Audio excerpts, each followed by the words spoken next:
WV Uncommon Place. This podcast is a variety podcast that houses numerous series to cover mental health, empowerment, podcast framework, and various intimate theories to get to know the hosts, along with occasional movies reviews and dives in pop culture with our event podcast episode. The Uncommon Place digs into bringing guests on that stories don't fit the mold and are very different. WV stands for the great state of West Virginia, and every quarter we cover something in West Virginia. Stacey and myself, JR, are your hosts, so please come along for this venture to our Uncommon Place.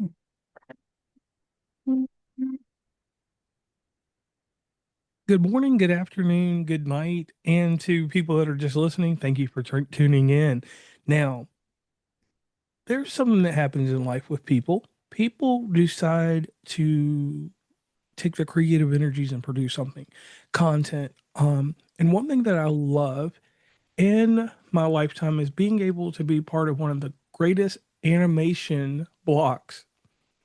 And I consider that period from, in my, just as my own opinion, from 1985 until about 2012, which is still going on, but around that time, I think that was the greatest arc of animation that doesn't have anything to do with Don Bluth or anybody like that, because we all know the great Don Bluth. He had a good run here and there, and then, he got booted out here and there. But today, I have an industry powerhouse with me today. His name is Dylan Coburn, and his background starts in Disney TV animation. And we know it's not about Disney animation, it's a part of when his animation career took place in 1995. So, Dylan, tell us a little bit about yourself, and can you start us on that journey in 1995? Hi, JR. Nice to be here. Yes, 1995. It feels like a long time ago, and it kind of was, because animation was really different. I came in and did a drawing test for a studio that was working on exclusively Disney stuff, Donald Duck, and it was a show that ended up being called Quack Pack. Yes. Oh, Yeah, I think it's on Disney. It's on Disney Plus now, yes. but it was at the time called Duck Days, DAZE or ZE, and so that's how I trained. And I was lucky enough to be able to come at a time when you could sort of not really know much about animation, but you could understand how to draw. And if you could understand how to draw, then they could train you. So I came in on a minimum, wage and just got trained as an assistant animator. And then I sort of moved forward in my career from there. You come in as the best drawer in the class, and you realize that you're the worst by far in the studio, and you got to learn fast on the job, or else you don't have a job. So it's a good way to learn. Okay, and I like that. Now, everybody, when they get into a creative space, they have a I made it moment. What was your I made it moment in the industry after just like magically Disney animation? Like that's a prestige or in its own. So what was your I made it moment?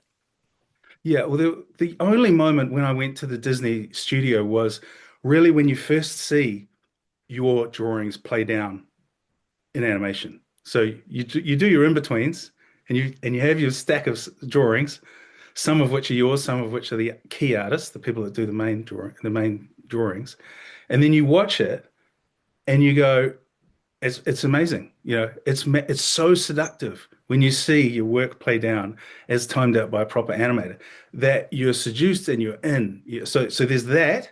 You know that you can't do anything else but this because it's magic. They say the magic of animation, but that truly is. But then it took such a long time to get another moment, and it wasn't until 2008 when I got my own company's deal with Warner Brothers with Superman Red Sun motion comic that I was directing and producing. And I was sitting in the parking lot by myself in the rental car, just going, wow, from a tiny little small town with we had no resources, nothing back then, to Hollywood, to Superman. And that was my magic moment, 2008. So it took, a lot of years before that moment came. Okay, and I like that. Now, you did something in 2002, let's go back in history, and you decided to create your own studio. And what was it like building your own studio from the bottom to the top? But let me do one other thing. We're going to put a hard twist in this. And the hard twist, and that's what we like to do on the show, is what made you decide that you needed to make a solution to a problem? And what was that problem? Gotcha. Okay, good question. Yeah. So it was really interesting. I'll just rewind a little bit before I started the company. I in a few years in, probably 1997, so just a couple of years into my career, the whole animation industry turned on its head. So when I started, we were drawing on paper. We had stacks of paper. We'd roll through the paper, and then that would get scanned and it would get put through a whole process to put it on clear acetate, which would be painted like physically on the back Oh, and whoa. shot. Yeah, they were still doing that back then. And a giant, massive rostrum camera would shoot these layers of acetate, and that would be your animation. And that was still happening like that up until about 1990, like I say, 1997, 1998. And then everything became digital. So it was a digital revolution, right? And the seats of software were, one seat was $20,000. It was so much money to make this digital change that many studios fell over in the process. One one workstation was $200,000, just a Oh, computer, that was slow, So this is New Zealand dollars, which is about 150, or at the time, probably about 120 American dollars. Anyway, so I saw this happen. So you see the digital revolution happen. A lot of people who wanted to stay in the past either decided to go overseas and work in studios which were still doing it that way, or they realized that everything in New Zealand and Australia was kind of falling down around us because we just couldn't keep up. And I decided at that time to go and make the jump to commercials. So I went in and worked at a commercial house. And then I started to learn working in the commercial house, I was just doing little stuff, little short things, but very good quality things. Everything was digital once we after the paper had been drawn on, then from there everything was digital. And I realized that you can actually do this yourself now. That, yeah, it costs a lot for the software, but that'll come down. It costs a lot for the hardware, but that'll come down. I could make my own studio and I could make my own work. And we were really like Gen X guys were really tech savvy. Like we didn't mess around with technology. The guys that were older than us did tend to flounder a little bit for the most part. It's a generalization. Some of them are brilliant, but many of them were floundering in this new world. And I figured out a time. So by 2002, I was ready to go, and a guy that I'd been doing commercials with, I had a short film. It was actually 30 minutes, so it wasn't that short, of hand-drawn animation that he wanted to commission. Didn't have a lot of money, but he had enough money for me to have a project to start a studio, to buy the hardware, to buy the software, and then we were away in our own place. And it was magic. It was great. But wow, the hours, we used to work around the clock to get that thing going. so you seen the last bit of we'll call it formal animation transform to the digital age, and you've seen what it's gone through thus far.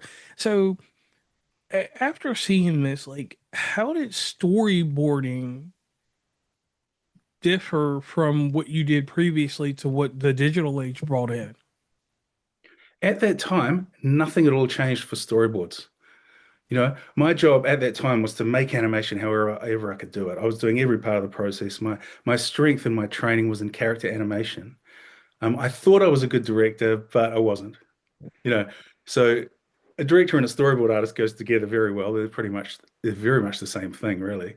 And interesting enough about storyboards is even from now, 100 years ago, the process isn't very much different at all. The only difference is that I work on a digital tablet instead of on a real tablet of paper. It's much more convenient, and you can change things, and it's much more easy in some ways. I don't work 100% on a tablet. First, I'll work on real paper, and I'll snap the shots, and I'll bring it into my tablet and work in Storyboard Pro and make it. But the big difference with storyboarding and many other jobs in the pipeline is very, very small amount of changes as has happened in the last 100 years. Okay. Now, having the creative control and the freedom when you're working inside your own studio, how did that differ from where you work for Disney and these other companies? Like, is it kind of like I've had this happen in some instances, like when, and I'll just use my personal life with the podcasting. There's been times that, I'm always able to do the questions, but say like a certain PR firm comes to me and they're like, hey, we have a certain arc of guests we would like you to take on. We want you to do this. And I had to follow a certain guideline because those are the guests that they brought to me. It wasn't part of my actual curation like this is. What kind of freedom, differed for you in processes with working for those companies compared to yourself? Yeah, it's really huge. You kind of have to decide what sort of person you are. You know, when you work for Disney, you've got to nail the Disney style. And I had a huge amount of respect for Disney animators, and they taught me so much. In the Illusion of Life book, beyond it just goes on and on. The incredible talent. But I was never a real fanboy, so I didn't have maquettes around my desk, or I was never really excited by. I was never just in the Disney club, if you like. And a lot of animators are. A lot of animators are there. It's their dream to be there, and they want to be in the Disney club, and they just want to do Disney style. But for me, I love doing any style. So commercials was really great for that. So I learned when I went to commercials, they pretty much might hold an illustrator's workup that's just done one image, and then you have to try and make that work in animation. So it was quite challenging. But the difference between doing the um, the Disney style as your career and you're just a Disney animator and working in your own studio is you have to decide what sort of person you are, you know. And I tried staying with the Disney style. I There was a few studios that were just doing exclusively Disney work still, right up until about 2004, I think, when Disney Animation in Australia closed in Sydney. But I couldn't work at those places because it was just too much. It was kind of like being in a cubicle and you're surrounded by your Disney stuff, and that's your life. And for me, it wasn't about, it was about, we wanted goals. We wanted to push animation. We wanted to do things other people hadn't been doing. And I understand that because I could see that kind of big oiled machine kind of telling you this is how we do, this is the process, this is the system. And it's not a revolt or anything, but creative freedom comes um, in priority in what you do. Now, let's talk about something real quick. You have a work, The Rings of Power. Yes. When you were involved in this, you wore several hats, supervising storyboards. You were the VFX art director. Explain to the audience that position and what was the most creatively challenging process in doing that job.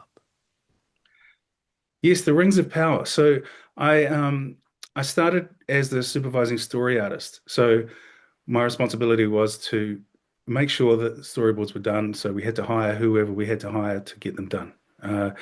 And there was a lot we had basically kind of like a 9-hour feature film for season one. Um, so was something that I'm extremely match fit at. It's kind of it's my craft now. In the last 10 years, it's pretty much what I've done 90% of the time. So really, that was pretty simple for me. It's always difficult. Storyboards is a hard job, but if you've got enough scripts and you've got enough people to work with you, you can get through them. And then the visual effects art director job came along because really it was like I became useful to production, and they just wanted to keep me around. There were other VFX art directors that are more specialized in the digital space, like they might work in real-time engines and they might work with digital tools that are about more about designing the actual final work, the color, the working with a production designer to make everything look exactly perfect. For me, my responsibility was to take a frame that didn't have any visual effects on the frame and communicate to the vendor, the visual effects vendor, exactly what it needed to look like when it was finished. So it was a more photoreal job. I had to go in with my uh, Photoshop brush instead of my Storyboard Pro brush and work out things like wounds on bodies of dead people that were going to be added in visual effects.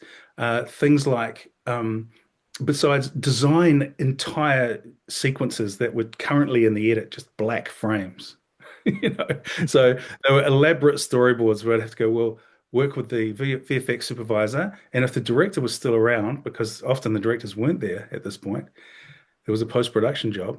we would have to figure out what was going to fit that black hole. And also, say in Lord of the Rings and Rings of Power in general, there's a lot of battle sequences with a lot of elements, particularly digital doubles, which are just simply they might be orcs or they might be elves that are going to be put in there digitally. Now, I had to go through in every shot of the cut is to add them in as characters into where they were going to be and what they were going to do. Oh, And Lord. I drew them. Yeah, so I draw them in a rough way, almost like a storyboard. And I remember, I think orcs were red and elves were yellow. And I draw them in, and the vendor would go, "Oh, okay." And then they can count how many people things they have to make. They can budget it, and they can make it based on our storyboards. Whoa. So what was it like handling that type of property? Because that is something to me, I mean, we have Star Wars and Harry Potter and all that stuff, but like it fits in that echelon of, that's prestige. Like, how did it Yeah, feel to handle that content?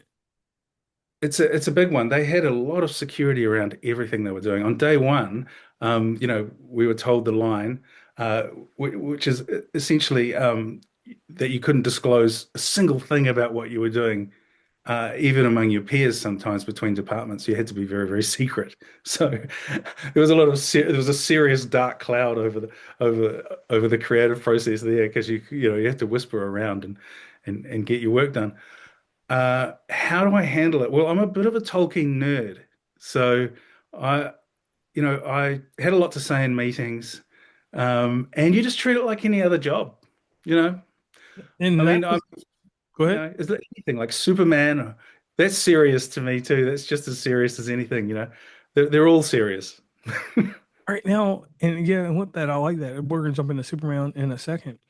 So handling all these properties and with your company, what out of everything you've done thus far, what is the film project that you could hang a plaque on your wall for yourself?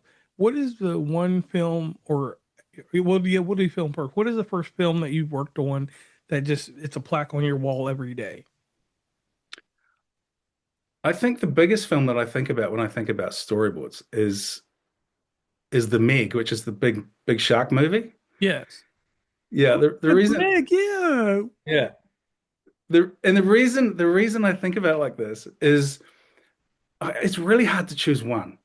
Can I choose two? And I'll Yeah, tell you why. we'll do two, yeah. Okay, so one is I came from animation and I left my company because I didn't think it was going in the direction that I wanted to go. So my own company, my baby, I stepped out away from. So it was a little bit, it was a weird time. And I was lucky enough to get the opportunity to interview for the Meg. And I looked at a lot of the storyboards that had already been done by the LA guys. And they were doing something that I was not doing. And I was like, they're good. They're very, very good. They're making movies on paper here. And I'm an animation guy and I just can't do what they're doing. So that revelation was I got the job, luckily. I was able then to use their work as inspiration to get me rolling because they're very, very good at what they do. I mean, they've been doing it for 10, decades. And but then I was able to understand. But then the next job that I did was called Adrift, an STX film with Shailene Woodley, Yep. uh, smallish independent film. It was being shot in Fiji, and I went off to Fiji for pre-production. And I was there for 6 weeks with Bob Richardson, Tarantino's DOP, Oliver Stone. He's worked with so many amazing directors, Scorsese, and he's an incredible DOP. He's unbelievable, arguably the best working right now. And I was basically stuck with Bob for 6 weeks, one on one, doing storyboards. And by the time I finished doing that, I was 10 times better. And that is the magic job for me because after that, I realized what making movies really, really is because he's a master. Okay. And I like that, getting that insight, and then you develop from there because it's a new arc for your story. So it's an evolution period, basically. Now Yeah. you wear another hat, and this is crazy because you're all over content creation. You wear the hat of an author, correct? Yeah. Now, what made the transition from what you were doing to becoming an author? How did that start, and when did it start? Sure. So to me, writing, directing, and storyboard art are this kind of triangle. It's all the same thing, in a lot of ways. Often when I'm working with a screenplay, by the time the director and I are finished with it, we'll give it back to the writer and they will make another draft based on what we're thinking, particularly what the director's thinking. And I've been trying to be good at writing for years. I remember starting in 2004, starting seriously. And it wasn't until really 2022 that I actually think I became okay at it. So I've always been trying to write my own things. I've had this urge to get my own stories out. Whether they were any good or not, who knows? But I know that now my stories have value. So writing is a need. I got to do it. It's not like I think I'm going to make a whole lot of money from writing. I mean, drawing is where I make my money.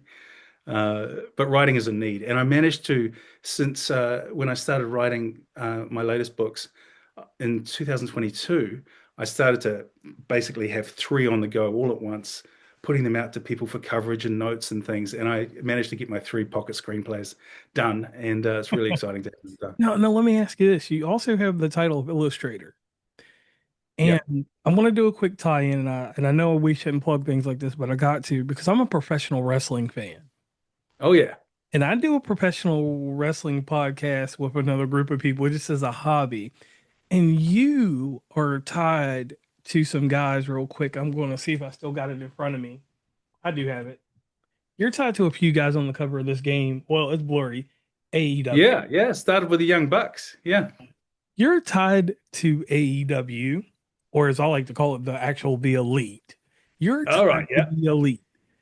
Now, how does it feel to be a part of this prestigious wrestling faction, which it's still in existence, but you got one guy that's a main star in WWE now. You got another guy that just became the biggest thing, Mr. Adam Page. And another tie in there, he's from my original home state of Virginia. So that was crazy there, doing that little research. What was it like being involved in these projects? Oh, it was great because I was a wrestling fan and still are a wrestling fan. I think it's fantastic. I don't like watching people beat the hell out of each other, but when I know it's kind of entertainment, I'm okay with it. And but I think that actually it was so how that worked is that my agent in Chicago had this opportunity through a publisher to work with the Young Bucks on their first book. And then, for whatever reason, they chose my style, and I was able to work with them. And mainly in that one, I worked with Matt, on calls Yes. to make sure that was happening. And then the amazing thing about that first book was when it launched, I went to LA, and we launched it. And there was I did not have any idea how popular those guys were. It Oh, was you didn't? crazy because it's quite hard to, at the time, it was really hard to get AEW because they just kind of started. So Yes. here in New Zealand, it was really hard to find it, anywhere. So I was watching some bits and pieces on YouTube, and they launched the book, I think, at one of their really big events. I didn't go to the event because, well, that was on the East Coast. On the West Coast, I could go there and do the launch at, I think it was at the massive restaurant called Dave's or something Dave's something or other. Anyway, I'm not sure exactly what that was called, but the lines were out the door and down the street. Nobody was there to see me, man. It was all about them. I was sitting there signing at the table, disappointing everybody. Who are you? Because I'm broad sort of a guy. I've done a lot of training in my life. Yeah. I kind of look like a wrestler too. So I fitted in there quite well. I wore one of their Bullet, Bullet Club yeah. t-shirts. All the war. Yeah, it was great. I loved it. Yeah. I could be a wrestling hero for a day. And see, you were in early infancy. It's amazing that they didn't catch you somewhere in Japan or something like that, because that would have been hysterical. Now, tying into your book series that you're going to tell us about today, you got a book you want to show us real quick on the camera so the audience can take a look at it real quick. And what I need you to do when you show this book, please do the shameless plug. That's something that's nostalgic about the show. Tell them where they can meet and greet you across the internet. but where they can pick this book up. And then I'm going to tell them something about the American audience, about the U.S. library and what they can do to help out with your books. Okay, great. Well, my books are, I call them pocket screenplays. This is the first one. It's called Johnny Whisper, Okay. and it's a horror, supernatural horror. And if you see my pocket screenplays, they are literally screenplays. So they're exactly what you might get if you are working in my business and you pick up a script.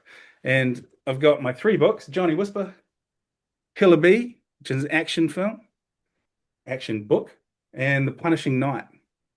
Whoa. And they're all available now at pocketscreenplays.com. And they're extremely exciting. I get very excited when I talk about them. So All right, so let's get into a little detail. What inspired you to do this? Because understand this, you got so many hats and you got so much going on in life. How do you find time to do something like that? yeah, actually, that's a really good question because artists like me, they always want to have their own project, right? So every year I was thinking, I need to be working on my own stuff, but I'm like, I don't have any material. And I might have a whole lot of stuff and notebooks and like half scripts done. And I just thought I am going to finish these three screenplays because I believe in the concepts. I'm going to do them all, and I'm going to treat it like a job. So often it was very, very late at night. You know, I I mean, guys in our business, we know how to go around the clock, and we sometimes do go around the clock and in the next day.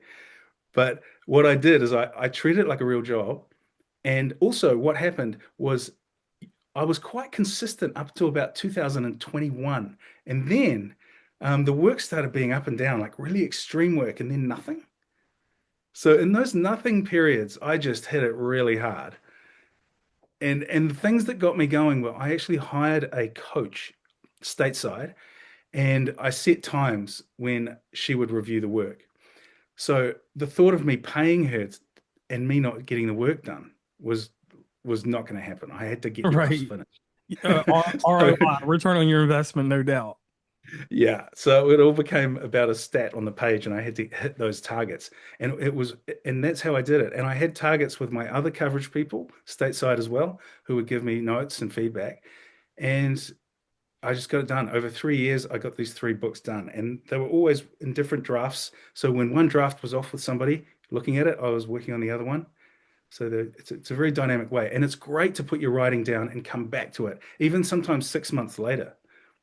You know, put it down, come back to it, then you see it with fresh eyes, and you can make something happen. And I want to tell you, thank you right there for that, because you just have helped numerous inspiring and upcoming writers, authors, with that tidbit you gave there. You made yourself very personable there. Now, by request, I had a young man that's involved in my life. He's a nephew of mine. You were part of something that was a phenomenon last year. You were part of a movement that started out as a little company with Microsoft and has grown into a big, huge thing. And like I said, it's not the point of name dropping every project you're a part of, but you were part of a cultural revolution, and it's still a cultural revolution right now. Actually, it is this year. I'm sorry, a Minecraft movie. Now, working on this project, I only have one question to ask you. Did you realize how much impact because you only know what you've done, like knowing that you helped a story, you helped with the development of a side story inside of a universe that you could make countless films on for the rest of your life. You could help out with that forever. What did this phenomenon feel like to you? Did you know dealing with this that this would have gold to it, or did you think this might be like one of those video game tie-in flops?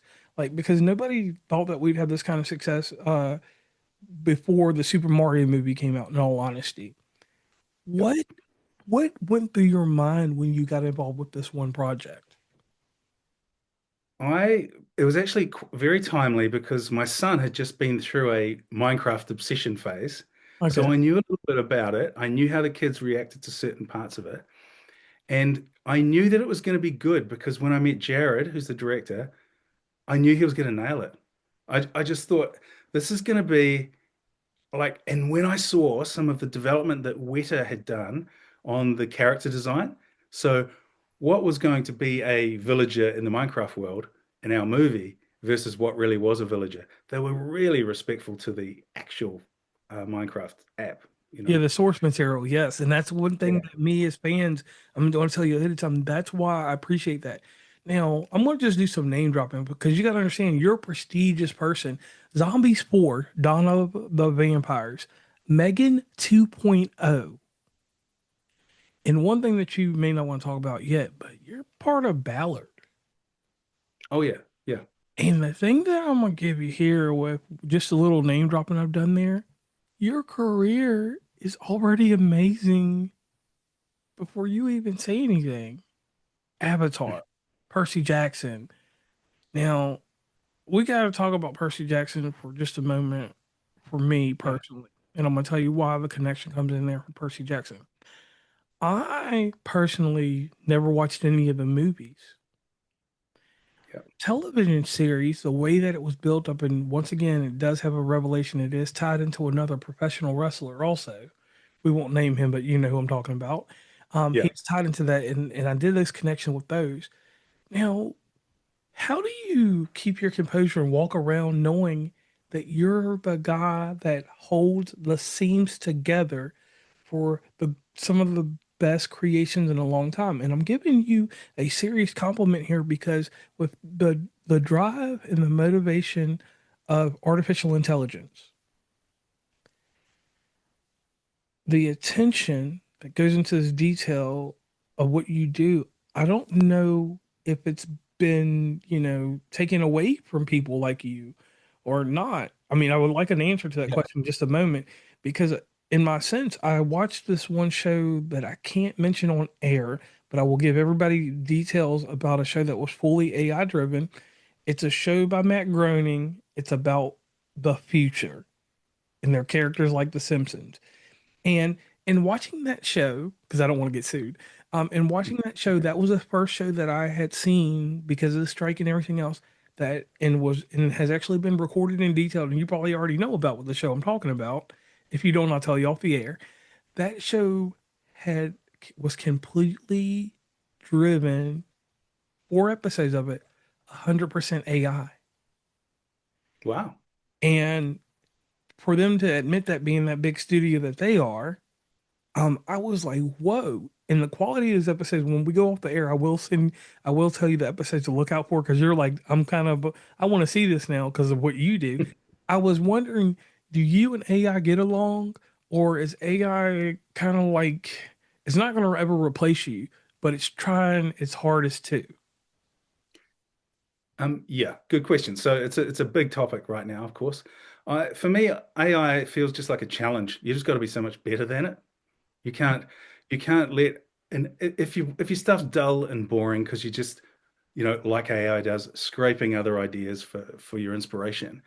Um, you're in trouble, and that's not just, I mean, people who are in trouble now are often in trouble because all the investment's going into AI. So it's not going into artists, and it's definitely not going into people, and no one really asked for it. Everyone just wants great movies. Everyone just wants great TV. They don't say that they want AI stuff. It's the people who are financing this stuff that some people that want AI. And I don't know enough about it or understand. I do understand, how they get their results in certain areas. But for me, it's just such an alien idea to want to watch or see a piece of artwork that is created by a computer, a stochastic parrot that goes around simply cobbling ideas together and making them happen. I don't want to reduce it to something less than it is. And I think AI can save people from doing extremely boring jobs. I'm sure that's true. But creative work, I think we're feeling like creative communities getting hit by it hard. We're not getting invested in right now. The investment's going into AI. Now let's see if that actually comes out with good films. I mean, there's been great films coming out lately, and they're not AI.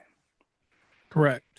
So let's see how it goes. I mean, people with big wallets and big opinions and loud ones want to tell you that AI is the thing that's going to change the world and is more interesting than humans, but not for me.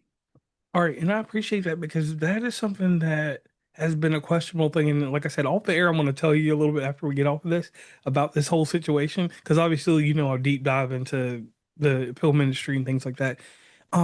So going a little bit deeper and talking about our passion project that you made. And it's more than a passion project because people have lined up for it. And I'm going to give you my take on this project real quick because I heard it earlier that it was one of your favorite things, and it's Superman Red Sun. So Yeah. I'm going to give you my detail on it. Me and you both may be in a disagreement on this, but I'm going to say this. I am an MCU guy to a certain degree, but I'm not on animation. I was on animation in the early 90s, when Saban and all them people were handling things like that, but I'm not now. DC has always had the greatest adult animation format.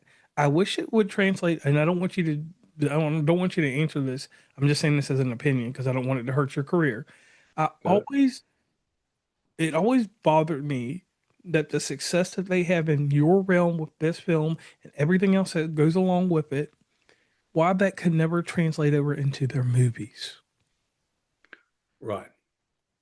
Because yours, um, there was the Killing Joke that came out, so many different things that fit intricately in your style that you did in Red Sun, which I need everybody to go check out. Um, Also, you made me want to be involved in that series right there. You made me want to get back into the DC world. You're the reason I'm telling you right now today, because from Red Sun and the storyline and the narrative that was real tight with that. That was one of the crowning moments that always made me realize that DC would always be superior in the animation front. So I want to tell you thank you for that. But Oh, thank you. but next, my question to you on that project, what was it at the end result that made it one of your most satisfying achievements? Good. Yes. So I want to be clear that the reason why it was so satisfying for me was because it was a tiny little person in New Zealand managed to get a deal with Warner Brothers. That was what was satisfying. And the job itself, and it was a motion comic that we did. We didn't do the fully animated Superman Red Sun. That was Warner Animation, the incredibly Right. talented team there. So we did the motion comic of Superman Red Sun. So really, the bulk of the work and the real heavy lifting is done by the comic book artist and the inker and the penciler of that work and the writer, Mark Millar. He's incredibly good, like amazing. For me, my responsibility was to put the whole thing together, to get the voice cast done, and to design the narrative of the motion comic. And then motion comics were a thing, and I think it was 2010 Comic Con. We were there launching them, and people seemed to love them. But then they eventually went away. There's not a lot of there's motion comics here and there, but they're not big launches these days. But that for me, it was a huge business achievement, you know, that project. But it was nothing compared to what Warner Animation did with Red Sun when they actually animated it, because that's a massive, huge achievement. Oh, yes. But Yeah. I'll say this though. If you remember at that time when you all were doing this, uh, the competitor took a few comics, such as Black Panther and a few, and did these things over on BET. They ran Yeah. the whole Black Panther series based off of that, after what you all had done. That's right. I remember Black Panther. Yeah. Yeah. Yeah. And they ran a series, and I mean, they tooth and nail copy and paste. And you got to understand, as a fan, I keep all this stuff in a database in my mind. So I'm thinking to myself, I'm like, wow. I mean, it wasn't nothing that could be sued about, but it was like, man, the flattery you must have knowing that we're never going to say DC and Marvel are equal. We'll just say that they're both entities because Yeah. whoever the fan is how they feel. Um, but knowing that your arch rival, even though they've come together in crossovers here and there, but mainly that is their enemy. Their arch rival copied and pasted literally. And then from that point on, they went on and they did X-Men and a few other series that have those. I think it's 4 series altogether that have that same palette after what happened with Black Panther. So once again, you see here, and I know that you knew about it, but thinking about it now, you're like, whoa, I was involved in a trend. you started a revolution in that period of time that started on your end, and someone else copied it and had to push it through their machine. So thank you for that once again. So, isn't that kind of crazy, right? I mean, when Well, you I think it was, I was brought in as a vendor. I can't take too much responsibility for it. The guy who created the Watchmen motion comic, he can take a lot of responsibility because he kind of invented it. He pitched Warner Brothers that, and they were like, "Oh, that could work," So Watchmen was the first one, and then it was Superman Red Sun and Batman Black and White. They right, got greenlit at the same time. So I was pitching on both of them, and we won Red Sun. And DC Comics did say to me that their favorite one was Red Sun. So I have to be excited about that. But they might have said that to the other guys too. The other guys are extremely talented people. right. Now, before we get up here, last thing that I want to know is, in the mission statement you're going to leave us out on, Dylan, please let the audience know with the books and the career you have, what you want to pass on to the next generation from your body of work, from the books that you have out now to the films and every adaptation of anything you've been on. What is it that you want when we do the billboard? Because you've been across America now. If they made a billboard in New York and Los Angeles that said Dylan Coburn, what would that mission statement be on there, and what would be the legacy you would want to be left in Hollywood of you? Wow. Okay. What would that be? It would be it's a hard one, but imagination is king, and stories only mean anything, only matter if they mean something. Okay, and I appreciate that. Yeah. Now, as always, audience, when we do these shows, we have a second part of the podcast that I call the after podcast, and that's the show notes. And inside the show notes, I will have every place that you can meet and greet Dylan across the internet and get involved and get his works. But one other thing I want you to do for an author, and inside the United States, if you go to the state capitol and you have the ISBN, which is basically the identification of a book, you can take it to your state capitol and after you buy the book, obviously, take it to your state capitol, talk to the library clerk, have that book ordered for that state library in that capital. And when you do that, they will buy one for every county seat, which is every county in those states. And that's how you immortalize somebody's book, because you bought it once and then the state will buy the book and they will immortalize it inside a library. I understand the collections that people love to have books in their collection, and I love that idea and I live on that. But we need books inside libraries because people still go to libraries. And too many times people publish books, and I'm telling you this, I've seen this in the last 9 years of podcasting. I have people that have produced books that have never seen the day of light in a library. Wow. So I would love your work to be preserved there. And here's the thing with you, Mr. Coburn, because this is my salute to you, is this: you are pop culture. From comics to movies, tie-ins to video games to professional wrestling. The only thing we need you to do now is make your own brand of cotton candy and popcorn, and you've done it. Well, it's an honor to be referred to like that. Thank you. I mean, for me, I'm a blue collar worker that puts my head down and draws and thinks about stories that I hope mean something to people. And I think that that's where pop culture and I collide in a good way. Is that a Batman story only means anything, only matters if it means something, you know. And Batman stories do mean something to a lot of people, and they matter. Um, yeah, you can get a bad Batman story, sure, but there's so much richness in the realm of pop culture to work things that matter into stories. All right. So on that note, I am JR, and this is Dylan Coburn, and we are signing off. Thank you.